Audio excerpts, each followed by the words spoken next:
What up, guys? It's the Sound Alchemist here with Gersh1. and we are back at it again answering your questions in another installment of For the Greater. And today's question comes from, oh no, it went away. So now we gotta go back. Let's see if I can pull it up. I'm going to, or while he looks for it, I am going to answer the question. Or do you have it? No. Basically, what this person was, I'm going to figure out your name right now, but what you were asking was, what is the biggest threat facing what is the Imperium's biggest threat right now? Is it Gatskull Thraka and his Wah? Is it Abaddon the spoiler and his failed attempts to do stuff? Or is it the Tyranid? Whatever it is. So what's your opinion? My opinion, the biggest threat to the Imperium is themselves. They have severely limited their own production of technology because they're stuck in the golden times when the Emperor was here and whatnot. And they don't want to advance because that's heresy. The other thing is, these High Lords are very greedy and self-gluttonous, meaning they only want things for themselves and they don't tend to share and prosper, basically. So if it doesn't benefit themselves, they won't do it, even if it'll be great for the Imperium. And lastly, they're not really... They rely too heavily on warp travel. So if warp travel is gone, they are screwed because their Imperium is really big, and if they can't warp travel to get from one place to another really quickly, they can't get supplies there on time, they can't get the army there on time, and they will just begin to crumble away. Yeah, I can definitely see that. If you read any Warhammer fantasy lore, or no, Warhammer 40k lore, you'll see that yes, the Imperium is screwing themselves over. From what I think the biggest threat is, other than the Imperium, would be the Tyranids. I think the lack of knowledge of what the Tyranids are, what is their goal, all that kind of stuff, is really it's just up in the air. Are the High Fleets just those High Fleets, or is there going to be more? And they're just coming from one sector right now, right? As far as I know, yeah, they're just from the eastern, creeping in. Yeah, but if another one pops up in any other sector, then oh shit, what's gonna happen then? So my answer is the Tyranids. Good question, though, unnamed soldier. Oh, I got your name, Chris Crawford. So thank you, Chris Crawford. Good question. So now let's go to the regular question and answers. This one is from Andrew, and he says, Batman would die. He would see the tyranny of the Empire of Man, try to fight and die. After all, he's just a dude in a bat suit. Yeah, I agree with you, Andrew. Byron Watskin. He would never be out of his power armor if he got one and survived long enough to wear it. Batman would. Yeah, if Batman got to power armor, he'd be a beast. Right. But can one man really do anything in this galaxy of war? And he's not psychic, so... Would he have psychic powers if he got to... No, because he doesn't have psychic powers now. Right. And, you can't say that Batman hasn't... the Batman universe isn't a breeding ground for magic. No, there is magic, yeah. So, yeah, no psychic for you, Batman. Next question. Connell Carey. How do the Tyranid hive ships travel between star systems? Do they use the warp, or do they travel at sub-light speed? So they travel by means of a thing... They shoot out like this small ship, and that small ship bends the time, or it bends the space in between the Hive Fleet and that ship. What's it called? I forget what it's called. Yeah, I know about it, yeah. But it basically bends it so that there's wrinkles in time, and then or wrinkles in space, and then they just jump in shorter distances. It's kind of like a slingshot.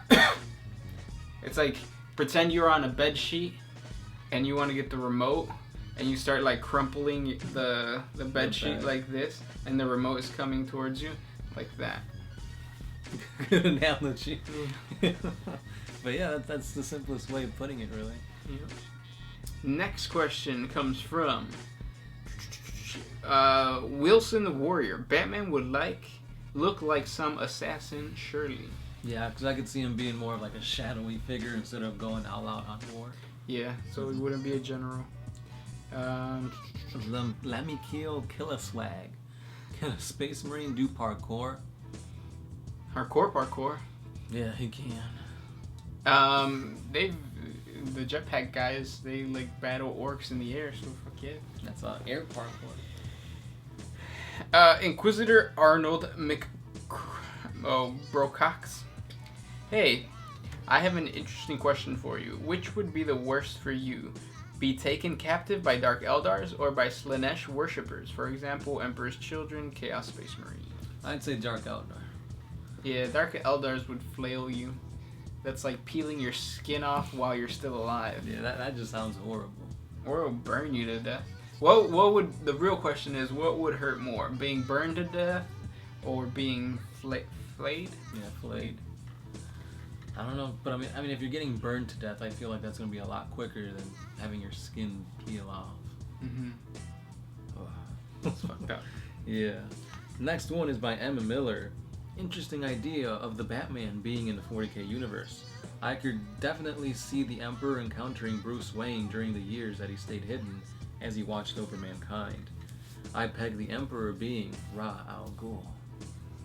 that'd be weird. Next question, Alexander Vicious. What do Space Marines eat? Can you tell me about their diet? Have you heard of a paleo diet? I'm just kidding. So they have superhuman metabolisms. So they can actually go long periods of time without consuming anything really. Yeah. But when they do eat, they eat, proteins, carbs, and fats. Their body uses those a lot better too. It's like taking steroids. Like if you're on steroids, you could eat like Pop-Tarts and you'll get big. Same thing for Space Marines. Space Marines eat Pop-Tarts. And they get big. They get big. Not fat. They get like swole. They get jacked. Next up is Sint and Piet. I think the machine spirit is like orc technology.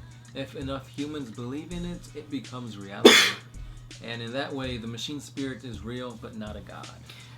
Quite possibly. If you watch the video about the warp is a snapshot of what sentient beings believe. So for every god ever believed in, if there was enough creatures, sentient creatures to believe in it, it existed in the warp. And then depending on how small or big the population was, that god was more powerful.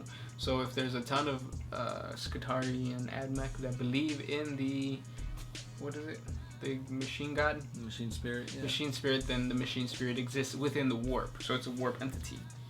So yeah. Gar Bryan. Could you guys do a video of hive worlds and their underworlds? I think it would be awesome, just like Judge Dredd. I've never seen Judge Dredd. It's a good movie. You should definitely watch it. I have a theory, Dredd. Yeah, I have a theory. Dredd is based just before the Unification Wars. What do you guys think? Keep the good work, OMS. I haven't seen Dredd. It's without trying to spoil it. It is kind of grim dark, so I could see where that whole Unification War thing comes on. But it's like that doesn't take place far enough in the future for it to be real. So is Judge Dredd the guy with the helmet? But it looks kind of good. It looks like the Nova Corpse. Yeah, that's the one. The creators of Warhammer 40k were inspired by that movie, and also Mad Max, when they created the grimdark universe of the Warhammer 40k universe, or at least expanded on that. So yeah, maybe I need to watch it. You've seen Mad Max though, right? I've seen Mad Max. Yeah. It's awesome. Cyborg Hot Dog. I think Batman has shown good knowledge of underground places, and hive cities would be a good place for him to start. However, he might end up mutated if he's not careful. He could get the attention of the Imperium if he rises to power too quickly, but don't worry, Batman would rise, I can assure you. And now for his question. If a comic company were to make a Warhammer comic book, what would the story be like? What would you like it to talk about? I think it already happened. I think there's already a Warhammer comic book. Yeah, if not, I heard something about the White Dwarf was going to have a free issue in it or something like that. So there is something coming, and most likely it's going to be about the Imperium. What would you like to see? Would you like to see stories of the Imperium? Yeah, I'd want it to be like mini stories, like have like a 3-volume story on like the Sisters of Battle, and then have like a mini story on Tyranids, something like that. So we're getting a little bit of everything, and I don't know. I would really like to see the point of view of like an orc, or the point of view of an Eldar. Tyranids would be really cool, but I bet you it would be hard. Yeah. Because it wouldn't be much I don't know, much words. Yeah, it would be more like a time span, like, oh, here's a Tyranid on this pod, always landing, oh, look this, and then you can see the degeneration of the city, and then everything getting consumed. I would browse the fuck out of that comic book though. Yeah. All that you would see is, well, you could have like Imperial guardsmen screaming and stuff and talking. Right. Yeah. Or you could have like a lictor creeping up as like the people are making plans on how to kill him, and then you can do a lot. Next question comes from Manga Bites. One Mind Syndicate. I have 2 questions. One, if you could be any Warhammer 40k character, who would you be? Farsight. That's the first thing that came to mind, so yeah. First thing that came to my mind is Gat School Thraka. Secondly, who would be your second choice? Alfarius, because I want to know what he's up to. He's a sneaky little motherfucker. What about Omega? Well, he's my twins. We got that psychic link. We could have a twin. I would want to be, if I wasn't Gat School Thraka, some type of Eldar. What are they called? Farseers? Mm-hmm. Yeah. Magic and shit. Next question from Keith C1234. My question is, during the first book in the Grey Knight trilogy, Lygia is influenced by a Zeech demon and sends 4 of her death cultists to rescue Valinov, who is a known heretic and is about to be executed. Although the death cultists would refuse to complete this action since it goes against the will of the Emperor. What do you think? I haven't read the book. Yeah, I haven't read the book. Don't know the story. But so he's saying an inquisitor sends his henchmen to save somebody that's already been deemed a heretic. Would they follow the orders of this inquisitor, or would they be like, "Oh, this is a heretic. Why would I help somebody that goes against the Emperor?" I think in an individual in an individual point of view, yes, the Inquisitor would help out the heretic because of the knowledge that can be obtained from that heretic. But at the same time, it's like, go ahead. I was gonna say at the same time, it's like, yeah, you'll get knowledge from it, but maybe that knowledge will corrupt you. So there's always that possibility. Yeah, that is true. But because I think of like Star Wars and stuff, and like the Sith and the good guys, and I'm watching the Star Wars animated series right now, and like they interact with the Sith a lot. Like what's her name, Ventress? She was the Padawan, or she was the apprentice to Dooku, yeah. And she got betrayed by Dooku, so she ended up helping Ahsoka Tano, which was Anakin's Padawan. So like there's interchanging like aid and stuff, and they don't like they see different points of views, but nobody really changes. So right. It's not like just because I'm helping you, I'll join you. Yeah. So yeah. Hope that answered that question. Next question comes from Cupcake Unleashed. Star Wars Clone Wars. Oh, hey, that's weird. Star Wars Clone Wars style 40k series would be pretty cool. Hell yeah. Yeah, it would need to be way more bloody though. Yeah. Well, I mean, lightsabers, when they cut people's arms off, it like sears it, so there's no blood. Yeah. Not a chain sword. Oh no. Next question. I got Jonathan Heath. Almost every single match Batman would survive. My dad has a model that is converted to look like Batman in his orc army called the Batman. Do you have pictures of it somewhere? Send it to us. Please do. Nobody ever sends us pictures. Well, we get a few here and there on the Facebook page. Well, not those types of pictures. Oh. Next question comes from Big Bug Mania 1. For your answer to the last question, if the machine spirit is just a form of programming, then how does it get corrupted by chaos? Okay. So if the machine spirit is just a form of programming, then how does it get corrupted by chaos? Trojan viruses. Yeah. If that's the case, like if it's just if it's just a piece of programming, then there must be something in the programming that can be altered to actually hurt. Because like the rules of biotics, of robots. Like number 1, you can't kill. Like you can't design a program to kill a human. That doesn't mean that a robot can't kill a human. Like it's against like it can't happen. Like yes, you could program it. You're just not allowed to. Maybe there's something inside of the machine spirit's programming that chaos can alter so that it kills innocent people. Right. If there's a will, there's a way, essentially. Basically.